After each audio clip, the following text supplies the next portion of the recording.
The people that live in the communities that are around these buildings are greatly impacted. With 2 more people meeting violent ends at buildings owned by a problematic Winnipeg landlord, a city councillor is saying whoever forms government must address the housing crisis and make sure that people who are preying on the most vulnerable are shut down. Daniel Raymond Garvey Rodriguez died after being shot at this building in the 200 block of College Avenue. And in late August, Corey Roger Roulette died after he was shot at this building in the 500 block of Furby. Both owned by the Penner family, sometimes operating under the name Living Recovery Foundation of Winnipeg. We need the landlords to be held accountable as well. Earlier this year, after other violent deaths at buildings owned by the landlord, City News reported on Councillor Cindy Gilroy's calls to have the buildings and tenants taken over by the province. She's troubled even more people have died, saying whoever is elected needs to take immediate action on the Penners and other problematic landlords.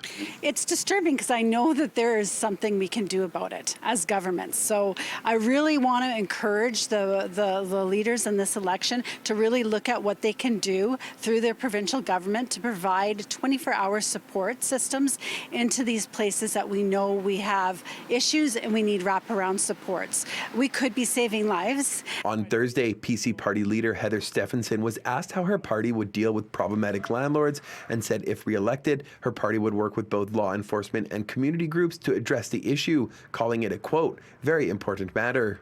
If there are issues within affordable housing that are police-related matters, we'll obviously work closely with law enforcement moving forward. And when it comes to affordable housing, we have spoken about that already, that we need to work with different levels of government to provide more supply in that area. And we also need to be incentivizing the private sector to come forward as well. City News tried to speak with Karen Harper Penner, the founder of Living Recovery, but she declined questions. You need to back off, Morgan. NDP candidate for the Wolseley electoral district, who previously called for intervention at Living Recovery, said they would launch an investigation into the buildings if elected, saying the issue was compounded by government's, quote, willingness to turn their back. The PC government's action over the last few years when it comes to homeless folks, when it comes to, the whole lack of housing, lack of supports, lack of treatment and addiction services, I think it shows a profound lack of care. I think it shows a profound lack of understanding of the issues and what is needed to support people. Manitoba votes October 3rd. In Winnipeg, Morgan Modjeski, City News.